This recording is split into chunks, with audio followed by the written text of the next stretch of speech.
이민숙 집사입니다. 저는 평창 진부에서 신앙생활을 하던 중 하나님이 너는 너의 본토 친척 아비 집을 떠나 내가 네게 지시할 땅으로 가라는 창세기 12장 1절 말씀으로 떠날 것을 원하셨습니다.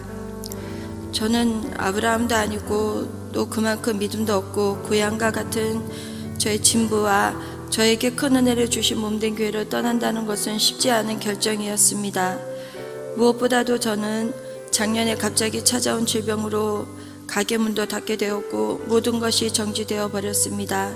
그러나 하나님의 은혜로 치료받고 회복되어 가는 가운데 새로운 곳으로 떠나라는 것은 안정이 필요한 저에게는 엄청난 두려움과 고통이었습니다.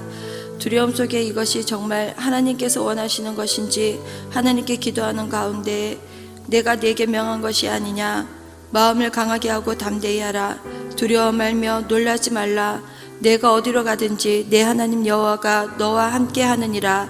여호수아 1장 9절 말씀으로 저를 위로하시며 원주로 이사하는 모든 가정을 하나님께서 직접 인도하셨습니다. 이사를 와서 무엇보다 시급했던 것은 교회를 정하는 것이었습니다. 저에게는 성령 충만하고 은혜가 넘치는 교회에 가서 아프기 전으로 회복되고 싶었습니다. 불안정하여 하루하루 하나님 은혜 없이는 살아갈 수 없는 중요한 시기였기 때문입니다. 이사하기 전 하나님께 기도하며 교회의 인도하심을 간구하던 중 먼저 인터넷으로 성령 충만하고 은혜로운 교회를 검색했을 때 충전교회를 자랑하는 블로그를 보게 되었습니다. 그 블로그를 통해 충전교회를 꼭 가보고 싶다, 저렇게 하나님의 은혜와 역사하심을 간증하는 교회라면 분명 성령님이 함께 하시는 교회일 거라 생각했지만 위치가 너무 외지고 학교도 멀어 인간적인 생각에 포기했습니다.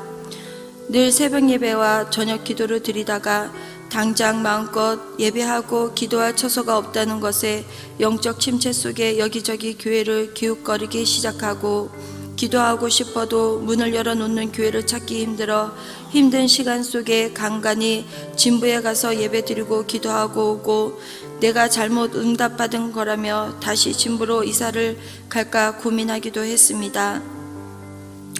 그러던 중 언니를 통해 또 한 번 충전교회 권유가 있었지만 생각 속에서 거리 때문에 또 한 번 마음의 반대에 부딪혔습니다. 다음날 새벽 악몽에 시달리며 6시 넘어 일어난 저는 빨리 기도해야 되는데 떠오르는 교회는 전날 언니에게 들은 충전교회밖에 없었습니다. 교회에 가서 기도하고 싶어 집 밖에 나가니 눈이 10cm 넘게 내렸고 7시가 다 되어가는 시간인데 교회가 과연 문이 열려 있을지 마음으로 갈등했습니다. 그러나 악몽이 떠오르자 지체할 수 없어 교회를 향했습니다. 기도하며 하나님의 평안을 얻고 한 분의 권사님으로부터 교회와 목사님에 대한 말씀을 듣고 참 교회를 사랑하시는 분이구나 생각하며 돌아왔습니다. 몇 번의 예배를 참석하면서 교인들이 성전 입구에서부터 예배 시간에도 정겨운 인사와 축복 속에 새로운 사람들을 잘 알아보고 환한 미소로 맞이하며 모두를 환한 웃음으로 축복하고 찬양하는 모습이 너무 신기했습니다. 그러나 조용히 신앙생활하고 싶은 저에게 여러 가지 교육과 행사들은 낯설고 환경의 변화로 위축된 저에겐 큰 부담감으로 다가와 그 다음 주일 충정교회를 가다가 길가에 보이는 다른 교회로 들어가 예배드렸습니다. 그곳에서 주일 예배와 새벽 예배를 참석하는 가운데 저는 또다시 갈급함을 느꼈습니다. 충정교회에서 주일 예배를 드릴 때 목사님이 머뭇거리던 기도원이 손문치를 가지고 하나님 응답을 기다리는 말씀이 생각나서 하나님께 기도했습니다. 하나님이 인도하실 교회에서 저에게 연락이 오길 기도했습니다. 그런데 최규면 목사님이 주일날 안 보여서 전화하셨다고, 어디를 헤매고 다니냐고 이번 주에 보자고 말씀하실 때 제 속을 환히 들여다보시는 것 같았습니다.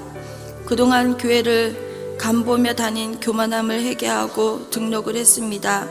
새가족 교육을 통해 궁금했던 목사님 목회 방향과 다음 세대를 향한 비전, 원주 교회들의 동반 성장, 그리고 한국 교회들에게 예수님과 동행하는 충정교회가 롤 모델이 되기 위해 기도하시며 준비해 나가신다는 목사님의 비전을 들으면서 소망을 느꼈고, 현재 영적으로 침체되어 있는 한국교회와 원주 지역에 대한 대해서 하나님이 충정교회를 통해 하시고자 하시는 계획이 있으심을 발견하게 되었습니다.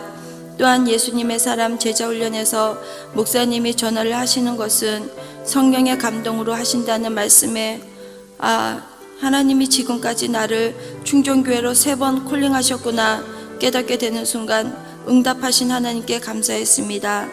이미 이사 전부터 지금까지 임대건 성도님의 블로그를 통해 또 언니를 통해서 목사님의 전화를 통해 3번을 콜링해 주셨습니다. 새가족 교육과 제자 훈련을 받으며 두리뭉실하고 어설프게 알았던 신앙관이 말씀으로 명확하게 정립되고, 지금 내가 하나님의 뜻대로 살아가고 있는가, 사단의 유혹인가, 내 생각인가 고민하던 질문들을 말씀으로 정리해 주셔서 더욱 견고한 신앙생활로 나아가고 있습니다. 저는 고단하고 힘든 삶에 아프고 매우 지친 상태였지만 하나님은 충정교회에서 매시간 예배를 통해 저를 영적 바닥에서 회복시키시고, 부담스럽게만 생각했던 새가족 교육과 힐링 캠프, 제자 훈련을 통해 하나님의 인도하심과 세밀하게 저를 향해 들려주시는 말씀으로 오히려 회복과 기쁨을 맛보게 하셨습니다. 새가족 교육 수료 소감 발표하라는 말씀에 사람들 앞에 서는 것이 두렵고 떨렸고, 무엇보다 제 삶의 아픔들을 드러내고 싶지 않아 형식적 소감만 준비하고 있는 저에게 다음날 새벽 목사님의 맹인에 대한 말씀을 통해 하나님은 제 삶을 통해 역사하시고 인도하시는 하나님을 고백하기 원하신다며, 맹인의 삶이 비록 사람들에겐 구걸자이고 초라하고 사람들의 시선 속에 위축되어 있었지만 예수님의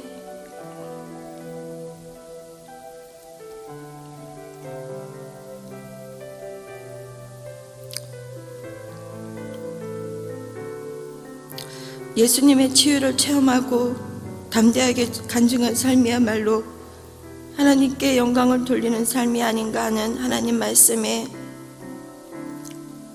저에게 베풀어 주신 하나님의 역사는 이루 말할 수 없이 많건만,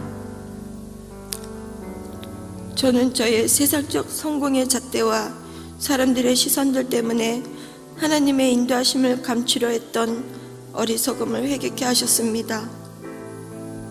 내가 사람들 앞에서 하나님이 하신 일을 전하지 않는 것이 하나님을 인정하지 않는 죄이며, 지금까지 하나님 없이는 단 한순간도 살아올 수 없었던 삶, 죄인인 저를 통해 하나님이 일하신 것을 제가 밝히기 힘든 삶이라고 어찌 하나님이 하신 일까지 부끄러워할 수 있을까요?